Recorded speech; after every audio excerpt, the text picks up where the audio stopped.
Hello everyone, स्वागत है आप सभी लोग का स्टडी 5.6 में। आज मैं आप सभी लोगों को घातांकों का नियम बताएंगे। तो देखिए, पहला जो टॉपिक इसमें बनता है कि एक ही आधार वाली घातीय संख्याओं का क्या है, गुणन है। जिसमें आपका पहला प्रश्न है 2 को पावर 3 इंटू 2 को पावर 4। नीचे वाला जो देख रहे हैं 2 है, ये आपका आधार है। जो 2 के ऊपर लिखा हुआ है 3, ये आपका घात है। 2 का पावर इसे 3 बोला जाता है, यानी 2 का घात 3। उसी प्रकार 2 क्या है, आधार है, और 4 जो है वो क्या है, घात है। अब इस प्रश्न को कैसे सॉल्व करेंगे? देखिए, जब भी आपका क्या आधार आपका समान हो, जैसे यहाँ पर भी 2 है, यहाँ पर भी 2 है, तो गुणा करने पर क्या घातें आपस में जुड़ जाती हैं। तो इसे हम क्या लिखेंगे, यहाँ पर भी 2 है, यहाँ पर भी 2 है, तो हम 2 ही लिख लेंगे। अब इसका पावर क्या है, 3 है, और इसका पावर क्या है, 4 है। तो जब आधार समान हो तो गुणा करने पर घातें क्या जुड़ जाती हैं। तो 3 और 4 जब जोड़ेंगे कितना हो जाएगा, 7 हो जाएगा। तो 2 को पावर 7 यही इसका क्या हो जाएगा, आंसर हो जाएगा। चलिए अगला सवाल आपको समझाते हैं। 3 का पावर 5 को पावर क्या है, 4 है, इंटू 3/5 पावर क्या है, 6 है। मैं आपको बताया था कि जब आधार आपका समान हो, जैसे यहाँ पर भी 3/5 है और यहाँ पर भी 3/5 है, तो गुणा करने पर क्या घातें आपस में जुड़ जाती हैं। तो इसे हम क्या लिखेंगे, 3/5 का पावर क्या हो जाएगा आपका, 4 और 6 जोड़ेंगे कितना हो जाएगा, 10 हो जाएगा। तो 3/5 पावर कितना हो जाएगा, 10 हो जाएगा। यही आपका क्या हो जाएगा, आंसर हो जाएगा। चलिए अगला प्रश्न इसमें देखिए कैसे बनता है। ये देखिए आपका अगला सवाल है कि एक ही आधार वाली घातीय संख्याओं का क्या है, भाग है। तो यहाँ पर देखिए, जब आधार समान हो तो भाग करने पर क्या घातें घट जाती हैं। जैसे यहाँ पर 2 को पावर 7 है, भागे 2 को पावर 3 है, तो आधार यहाँ का 2 है, यहाँ का भी आधार 2 है। तो जब आधार समान हो तो भाग करने पर घातें क्या घट जाती हैं। तो इसका आंसर कैसे होगा, 2 हम लिखेंगे, आधार समान है तो 2 लिखेंगे।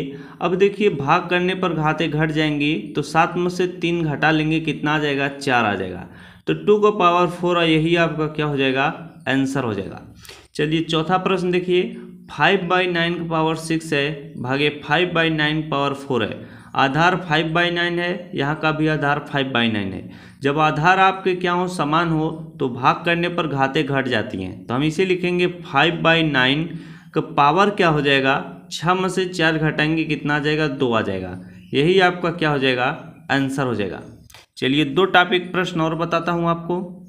अब ये देखिए आपका अगला टाइप का प्रश्न है, पृथक आधार किंतु समान घातांक वाली संख्याओं का क्या गुणन। पांचवा प्रश्न है, जैसे देखिए 2 को पावर 4 इंटू 3 का पावर 4। यहाँ पर जो आपका आधार है 2 है, यहाँ आपका आधार 3 है, यानी आधार आपका असमान है लेकिन घातें आपकी क्या है, समान है। तो ऐसे प्रश्न भी बड़े आसानी से किए जाते हैं। तो यहाँ पर आप इसे कैसे सॉल्व करेंगे, जब आपका आधार असमान हो तो गुणा करने पर और घातें क्या हो, समान हो, तो इस प्रकार से सॉल्व होगा। यहाँ पर 2 है तो 2 लिखेंगे, गुणे कितना है, 3 है तो 3 लिखेंगे। अब इनका पावर हम पूरा क्या कर देंगे, 4 कर देंगे। क्यों, क्योंकि 2 का भी पावर 4 था और 3 का भी पावर 4 है, तो इसे हम 2 इंटू 3 का पावर क्या 4 लिख देंगे। यानी आप इसे लिख सकते हैं, तो 2 का गुणा 3 में करेंगे, 2 3 कितना हो जाएगा, 6। 6 का पावर कितना हो जाएगा, 4 हो जाएगा। यही आपका क्या होगा, आंसर होगा। चलिए छठवां प्रश्न देखिए कैसे करते हैं। यहाँ पर 5/7 का पावर 3 है, इंटू 3/4 का पावर 3 है। आधार आपका असमान है लेकिन घातें आपकी समान है। तो कैसे सॉल्व करेंगे, 5/7 है तो 5/7 लिखेंगे, इंटू 3/4 है तो इंटू हम क्या 3/4 लिखेंगे। अब देखिए, आपका जो आधार असमान है लेकिन घातें तो आपकी समान है, तो इसीलिए 5/7 इंटू 3/4 का पावर हम क्या पूरे का 3 लिख देंगे। इसे भी आप आंसर मान सकते हैं। ये आपका देखिए अगला प्रश्न है, पृथक आधार किंतु समान घातांक वाली संख्याओं का क्या है, भाग है। इसे देखिए कैसे आप सॉल्व करेंगे, 8 का पावर 5 भागे 9 का पावर 5 है। आधार समान है लेकिन घातें क्या है, समान है। तो 8 भागे 9 इसे आप इस तरह से लिख सकते हैं, 8/9। ये 8 भागे 9 को आप 8/9 भी लिख सकते हैं। अब क्या करेंगे, आपकी घातें क्या है, समान है, तो इसे हम 8/9 को पावर क्या 5 लिख देंगे। यही आपका क्या हो जाएगा, आंसर हो जाएगा। चलिए आठवां प्रश्न देखिए, 3/4 का पावर क्या है, 3 है, भागे 2/5 पावर क्या है, 3 है। इसे आप कैसे सॉल्व करेंगे, इसे भी आप अपने सुविधा अनुसार सॉल्व करेंगे।